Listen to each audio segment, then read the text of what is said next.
Are you struggling to reduce your cybersecurity risks and meet compliance mandates? Wishing you could be proactive instead of reactive? You need a solution that integrates cybersecurity together to make it affordable, accessible from anywhere, and simplistic, so you can gain a return on investment on your resources. Cyrisma is your answer. It gives you a single interface to identify sensitive data, vulnerable systems, insecure configurations, track progress, and assign accountability. Visit securityweekly.com/Cyrisma today for a 7-day test drive and impress your leadership. That's Cyrisma, Cyrisma.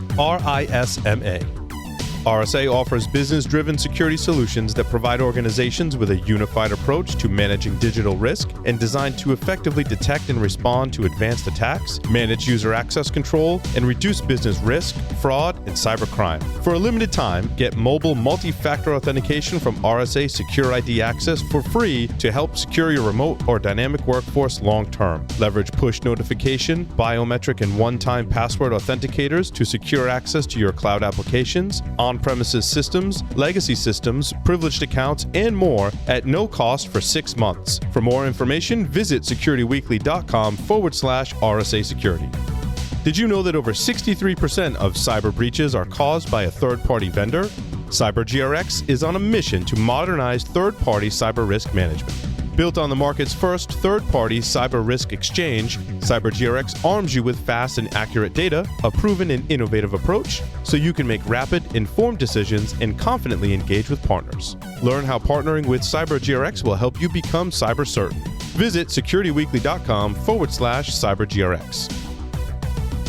And welcome back to our special first anniversary edition of Security and Compliance Weekly. This is episode 46. Hey, if you have a specific guest or topic that you want us to cover on our show, or really any of the shows in the Security Weekly network, you can submit your suggestions by going to securityweekly.com/guests and filling out the form. We review the suggestions on the regular, and we'll reach out to you once we've reviewed your submission. Also, on October 22nd, our technical training, we're going to be providing a first look at a new free resource that delivers thousands of remedies as a service to bridge the gap between vulnerabilities found and vulnerabilities fixed. Also, on October 28th, we're going to learn how to build an integrated security platform in our webcast. That's going to be at 3 p.m. on the 28th. You can sign up for these, visit securityweekly.com/webcasts, also see what else is coming up. And of course, you can always visit securityweekly.com/on-demand to view any of our previously recorded webcasts. Okay, we've been celebrating. Jeff, I have one more announcement. I have to break in. On Please. December 10th, we are hosting Security Weekly Unlocked, right? Where we're having people come in and speak about different topics, which is all going to culminate with a free-for-all event at the end of the day. So please come and join us. securityweekly.com/unlocked if you want to present or you want to see the show. 10th of December, 12/10. Anyway, sorry, Jeff, go ahead. That's all right, Scott. I understand that you're a member of the Bureau of Redundancy Department, since I announced that in the first segment. Yes, I am. What I was going to say was we've done our reminiscing and our celebrating, and we're going to take some time to do what we do and what I think people enjoy us doing, and that's having a conversation. We're going to have a roundtable discussion. The topic du jour is ransomware, and this is actually a continuation of discussion that I started on the news segment of Paul's Security Weekly last week. If you haven't seen that episode, I can drop the link into the Discord server. But on the news segment last week, lots of ransomware stories. Probably the biggest one was the Universal Healthcare Hospital System, UHS, that got 400 and some hospitals hit by ransomware. we're hearing stories, rumors that patients were dying because they weren't getting treatment and so on and so forth. In fact, there's an article that I saw where I think it's the first documented fatality because of ransomware. Actually, a woman in Germany that succumbed because she couldn't go to one hospital, had to be transferred to another. In my mind, that's like, shit, ransomware is getting kind of serious now. It's getting back to, it's not just money, it's human life, which is sort of how I learned security in the first place. The risk equation being the risk of loss of human life from the Department of Defense. So I wanted to continue the conversation today, get our viewpoint on it, and the spin that I'd like to put on it, which we touched on a little bit in the segment last week, is let's get beyond the hype. Let's get beyond the the buzzwords and the vendors that are hopping on the bandwagon, or almost literally we could say ambulance chasing right now. What do companies, especially small companies, Scott, do to really protect themselves, to prevent ransomware from impacting them in the first place, or to recover from it? What are some practical things that we can tell our audience to do, and they can pass on to their companies or the companies they work for? I can do this. I can do this. He asked me. Jump in. He asked me. I'm asking all of you. But back up your stuff. Well, hold on. But over top of all that, to sort of follow on what Kat and I were talking about, where can compliance help, or where does compliance hurt you? And by the same token, where can your security programs help, and where can they hurt you? Go. Can we start with the ransomware? Not it. Well, all we're talking is ransomware. Okay. So yes, we can start with ransomware. Unless you wanted to talk about Unlocked coming up in December, Josh, if you had yes, let's totally talk about Unlocked and ransomware. And, Jeff, we don't need to be that redundant. Okay. No, seriously, ransomware. There is a very serious answer to ransomware, and that's back your shit up. Okay? If you have it backed up, ransomware is a non-issue or a very minor issue. If you back up every day, or preferably damn near live to a nearline or offline repository, and you check that your backups work, oh dear God, restore a file, restore a bare metal machine, restore things once in a while to make sure that your backups actually work, are valid, and spin up and run, etc. Because if you don't, they won't. Yeah, that shit. And frankly, like with cloud providers and stuff like that, it's by default your shit is backed up. So actually, that's not true. It is by default, but you can turn it off, and people have done it and still thought they were backing up. Yeah. I've had those clients. I've seen it. It's wild. It's wild. Just leave it on. It doesn't even cost that much. Oh, don't even get me started. But, back up your stuff. That came up on our conversation last week, and I forget who pointed out, but not just back up, but your backup systems need to kind of be offline, because they also have been targeted by the ransomware. If they're inline live backups, or what do they call it, the warm failover site, nearline, offline, that kind of thing. And by the way, Dimitri Dzag on Discord said I love this. The backups are the last line of defense against ransomware, and the first one you should make sure it works. Yep. So are we done? We'll move on to something else, or is there more? No, we're not done, because there are too many companies. There are too many companies that are below the security poverty line. Thank you, Wendy Nather, that can't afford to do security, right? Either that, or they haven't figured out that they can leverage most cloud infrastructure that's already compliant, that's already backing up, and just pay a tiny bit more for those backups to be in place. Then check them, once every 6 months, make sure the backups are running, right? A lot of small businesses don't know where to go for security, right? They say, well, for us to be a small business, we have to do this thing called sales, right? Sales make sure that payroll happens.